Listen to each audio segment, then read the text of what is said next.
Have you ever woken up in the middle of the night with the unshakable feeling that you were in tea alone? Not because of a nightmare, not because of a loud noise, just a quiet, persistent awareness that something was wrong. Imagine discovering that while you were sleeping peacefully, someone was living above you, not symbolically, not metaphorically, physically, quietly, patiently. It started with sounds so subtle they were almost polite. Soft creaks in the ceiling, small shifts in the wood. My mother said it was normal. Old houses breathe, she explained. They expand when it's warm, they contract when it's cold. They settle, but those sounds didn't feel like settling. They felt measured. At first, I ignored them. I buried my head under the pillow and forced myself to believe in reasonable explanations. Wind, plumbing, the house adjusting to the night. But wind doesn't move with intention. Pipes don't pause between steps. Weeks passed, and the noises became more defined. Always after midnight. Always when my father was working the overnight shift. Always when it was just my mother and me inside the house. She started checking the locks twice, then 3 times. She added a second chain to the attic stairs and began keeping a chair wedged under the handle at night. When I asked why, she smiled too quickly and said it was just precaution. Precaution against what? One afternoon, I came home early and found her holding an old envelope at the kitchen table. The paper looked worn, its edges creased. When she saw me, she folded it and slid it into a drawer. Who lived here before us? I asked. She hesitated. A man named Augusto. He had owned the house for years before selling it. Supposedly, he moved to another city for a fresh start. That was the official version. But the way she said it felt incomplete. That night, I woke to the sound of her whispering in the hallway. I cracked my bedroom door just enough to see her on the phone. "Are you absolutely sure he returned every key?" she asked quietly. My chest tightened. The next morning, I examined the attic stairs more closely. The chain had fresh scratches. The wood around the lock showed faint splintering, as if pressure had been applied recently. When I pointed it out, my mother brushed her fingers over the marks and said they must have been there before. But that night, the sound changed. It wasn't faint. It wasn't distant. It was the slow, unmistakable metallic groan of the attic stairs being pulled down. My eyes snapped open. I heard the click of the latch, then the gradual unfolding of wood against wood. I stepped into the hallway.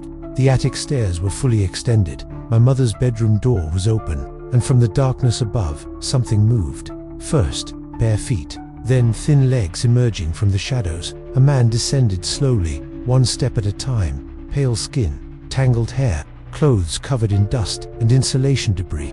He moved with unsettling calm, like someone walking down his own staircase. When he reached the bottom, he paused. Then he turned his head toward me. Our eyes met. There was no panic in his expression, no shock at being seen, only recognition, as if he knew exactly where I would be standing, as if he had been watching long enough to predict it. A sound escaped me before I could stop it. My mother rushed into the hallway holding a wooden bat she kept beside her bed. The man reacted instantly, bolting toward the back door. The lock rattled violently before the door burst open. Then he was gone. The police found evidence in the attic, a thin mattress wedged between beams, empty food containers, water bottles, a backpack. He had been living there, above us, listening, breathing the same air.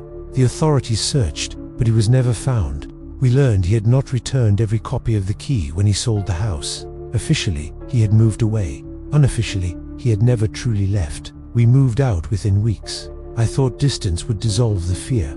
It didn't. In the new house, I still stared at the ceiling before bed. I memorized every crack in the plaster. I mapped the shadows cast by streetlights. I listened for patterns. Silence became suspicious. A few months after we moved, I found a folded note inside my school bag. No name, no explanation, just a single sentence written in uneven handwriting. Houses change, habits don't. I never showed my mother. Maybe it was a cruel joke. Maybe it wasn't. Years passed. I grew older, but something inside me remained tuned to the space above. In college, I researched cases of people secretly living inside other people's homes. There were more than I expected. Attics, crawl spaces, maintenance corridors. Sometimes the intruders stayed for days, sometimes for months. Most were discovered by accident, a misplaced object, missing food, a noise loud enough. What disturbed me most was the pattern in those cases. The intruders often chose homes with predictable routines. They observed, learned schedules, waited for quiet windows of opportunity. They adapted. Observation became access. Access became presence. I searched for Augusto's name again. There were scattered mentions in online forums, similar reports, similar sounds, similar uncertainty. None ended with clear resolution, just silence. As an adult, living alone in a secure apartment building, I still reacted to sounds above me. Then one night, at 3:02 a.m., every camera inside my apartment went dark at the same time. No power outage, no building-wide issue, just my network. I stood in the center of the living room, staring at the ceiling hatch. It was open, not wide, just enough, a thin dark line splitting the ceiling. "Hello," I said. Silence. Then a voice, calm, controlled. "You've changed your habits." It came from above. My blood ran cold.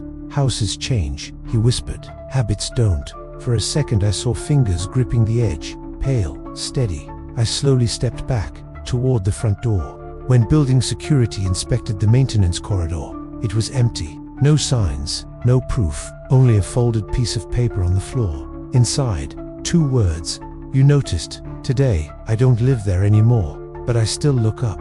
Not out of paranoia, out of awareness, because sometimes the difference between safety and danger isn't a stronger lock. It's the willingness to question what's above you.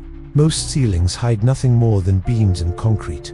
Most strange noises are harmless. Most homes are exactly what they appear to be, but most is not always. And sometimes, the only difference between ignorance and awareness is a sound in the middle of the night.